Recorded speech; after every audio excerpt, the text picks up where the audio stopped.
Assalamualaikum warahmatullahi wabarakatuh. Om Swastiastu, salam sejahtera untuk kita semua.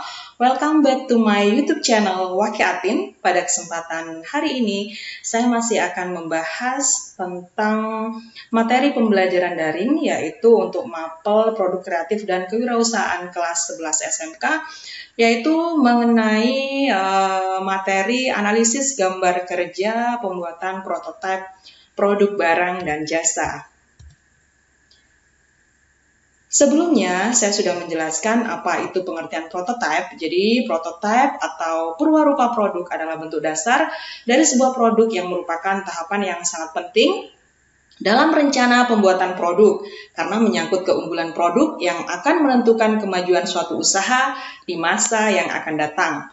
Prototipe ini dapat dibedakan menjadi, yang pertama adalah visual prototype. Jadi, prototipe visual ini dimaksudkan untuk menampilkan ukuran dan bentuk dari produk akhir. Tidak memiliki fungsi, bahan, atau massa produk tersebut, jadi hanya mewakili dimensi saja. Contohnya, sebuah balok kayu berbentuk dalam bentuk produk akhir adalah prototipe visual, seperti model digital dibuat dalam perangkat Luna 3D rendering. Render sebuah 3D menunjukkan ukuran produk dan bentuk adalah contoh dari prototipe visual. Ini adalah beberapa contoh visual prototipe ya. Jadi contoh visual prototipe untuk produk sandal, kamera, dan kendaraan bermotor. Yang kedua adalah prototipe presentasi. Ini adalah versi presentasi siap dari produk. Secara fungsional memiliki penampilan yang sama seperti produknya. Jadi kita dapat menunjukkan prototipe ini untuk investor atau calon pelanggan guna memberikan gambaran hasil akhir yang terlihat seperti prototipe ini. Biasanya terbuat dari bahan khusus dan teknik manufaktur. Yang ketiga adalah prototipe praproduksi. Ini adalah versi modifikasi dari prototipe presentasi. Ini memiliki fungsi yang sama, tapi dibangun dengan menggunakan bahan-bahan produksi siap dan metode yang pas. Jadi, produsen akan sering melihat prototipe praproduksi untuk mengetahui bagaimana memproduksi produk massal.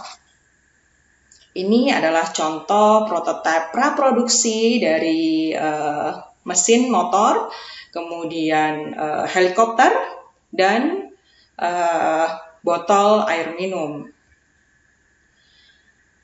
Selanjutnya, untuk pengertian gambar kerja adalah bahasa yang digunakan oleh desainer kepada si pelaksana lapangan dengan menggunakan standar-standar internasional dan harus dipahami oleh kedua belah pihak. Adapun fungsi dari gambar kerja diantaranya adalah yang pertama, gambar kerja sebagai bahasa teknik dan pola penyampaian informasi. Kemudian yang kedua, gambar berfungsi untuk meneruskan maksud dari perancangan dengan tepat kepada orang-orang yang bersangkutan, kepada perencanaan proses, pembuatan, pemeriksaan, dan sebagainya. Kemudian gambar kerja juga berfungsi sebagai pengawet, penyimpanan, dan penggunaan keterangan. Gambar merupakan data teknik yang sangat ampuh, di mana teknologi dari suatu perusahaan didapatkan dan dikumpulkan. Tujuan dari gambar kerja diantaranya adalah internasional gambar. Peraturan-peraturan gambar dimulai dengan persetujuan bersama antara orang yang bersangkutan dan kemudian menjadi standar perusahaan. Agar tujuan dapat dicapai, penunjukan simbol-simbol gambar harus sama secara internasional. Di sini ada beberapa contoh simbol internasional gambar ya. Untuk organisasi se-Asia Tenggara yaitu ASEAN, kemudian ada di sini juga World Trade Organization, kemudian ada internasional gambar dari logo motor Suzuki, kemudian ada brand terkenal Channel, kemudian Fila ya, Unilever, dan sebagainya. Selanjutnya, Tujuannya adalah mempopulerkan gambar dalam lingkup teknologi. Mempopulerkan gambar menjadi suatu keharusan karena dalam teknologi tinggi dibutuhkan data-data yang pasti serta akurat dan tidak berdasarkan kebiasaan ataupun feeling. Jadi ada gambar-gambar populer yang sudah dipatenkan ya. Seperti di sini contohnya adalah gambar-gambar populer dari merek mobil dan gambar populer dari aplikasi media sosial seperti contohnya Facebook, kemudian YouTube, lalu di sini juga ada Twitter dan lain sebagainya.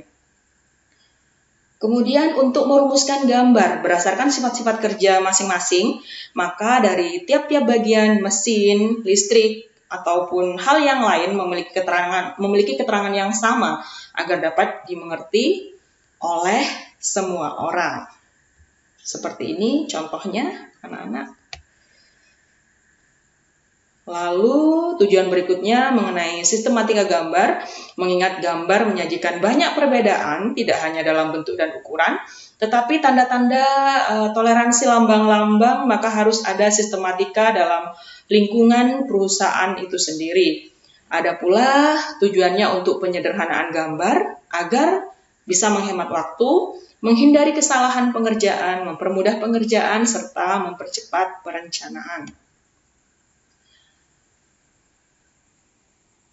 Ini adalah contoh dari sistematika gambar dan penyederhanaan gambar. Kemudian, sekarang Ibu akan menjelaskan bagaimana cara untuk membuat prototipe produk. Yang pertama yang kita lakukan adalah membuat diagram rinci atau sketsa. Langkah pertama ini untuk menciptakan prototipe, yaitu dengan membuat sebuah konsep sketsa yang rinci ya. Jadi kita harus menangkap ide sebanyak mungkin dengan cara visual yang idealnya memiliki dua sketsa konsep. Yang pertama sketsa desain, yang kedua sketsa teknis. Sketsa desain ini menunjukkan bagaimana produk mungkin muncul setelah selesai. Kemudian sketsa teknis ini menunjukkan dimensi produk, bahan, dan cara kerjanya. Jadi kita dapat menggunakan perangkat lunak untuk melakukan hal ini. Kita bahkan bisa menggunakan pena atau pensil serta kertas gambar ketika mengajukan paten. Jadi jangan ragu untuk bereksperimen dan menjadi kreatif dalam langkah ini. Yang kedua adalah membuat model 3D. Ini sebagai langkah opsional. Langkah ini untuk mentransfer sketsa konsep ke perangkat lunak permodelan 3D. Ini akan membantu kita pada setiap pihak ketiga seperti halnya investor atau mitra kerja kita untuk memvisualisasikan produk yang lebih baik. Jadi kita juga dapat menggunakan model ini untuk membuat salinan cetak 3D prototipe kita.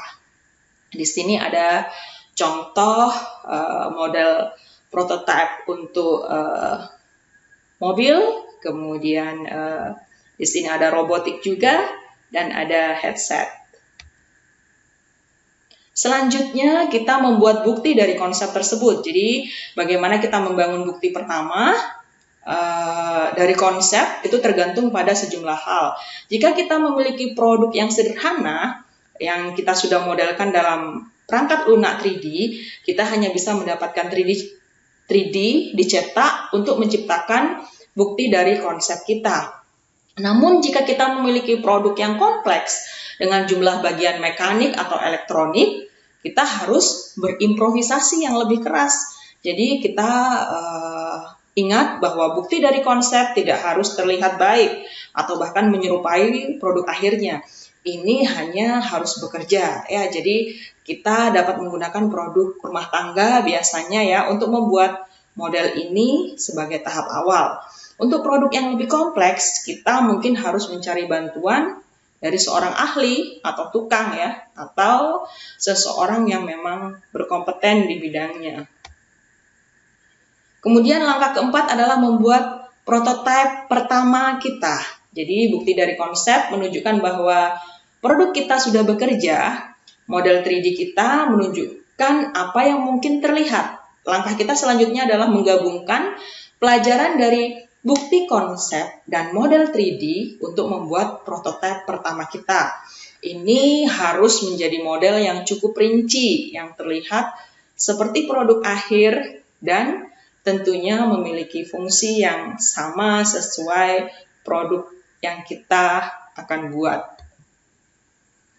Selanjutnya, langkah terakhir adalah membuat prototipe produksi siap pakai.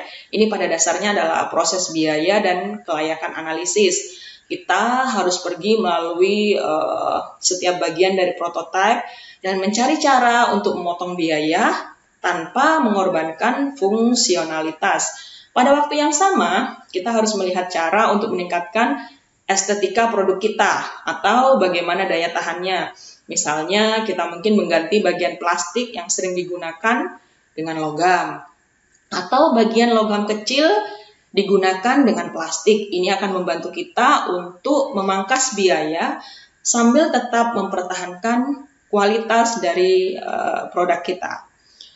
Ini membantu untuk kerja dengan produsen dan mencari tahu komponen betapa berbedanya dalam prototipe mungkin berdampak dengan biaya dan kualitas. Kita juga harus melihat bahan baku yang berbeda dan melihat mana yang lebih menyenangkan secara estetika. Jadi kita harus menemukan keseimbangan antara biaya dan kualitas tergantung pada target pelanggan kita. Jika kita menargetkan untuk pembeli yang mewah, misalnya kualitas akan lebih penting daripada biayanya. Sedangkan untuk pelanggan yang berbalikan ya, biasanya akan mencari biaya yang relatif lebih murah. Sebelum Ibu akhiri, Ibu akan berikan kuis untuk pembelajaran hari ini. Kuisnya adalah yang pertama, sebutkan langkah atau cara kalian membuat prototipe. Yang kedua, jelaskan syarat-syarat gambar kerja prototipe untuk logo yang baik. Silakan kalian bisa jawab pertanyaan dari kuis ini langsung di YouTube channel Ibu, atau kalian juga bisa menjawabnya dengan menggunakan tulis tangan, lalu foto, atau bisa juga dengan file Microsoft Word, lalu kalian kumpulkan di Schoology Class. Sebelum Ibu akhiri, ada kata penyemangat yang mengatakan bahwasanya sedikit kemajuan setiap hari dalam dirimu akan menambah sesuatu hingga hasil yang besar. Sekian, sampai jumpa di pertemuan berikutnya. Wassalamualaikum.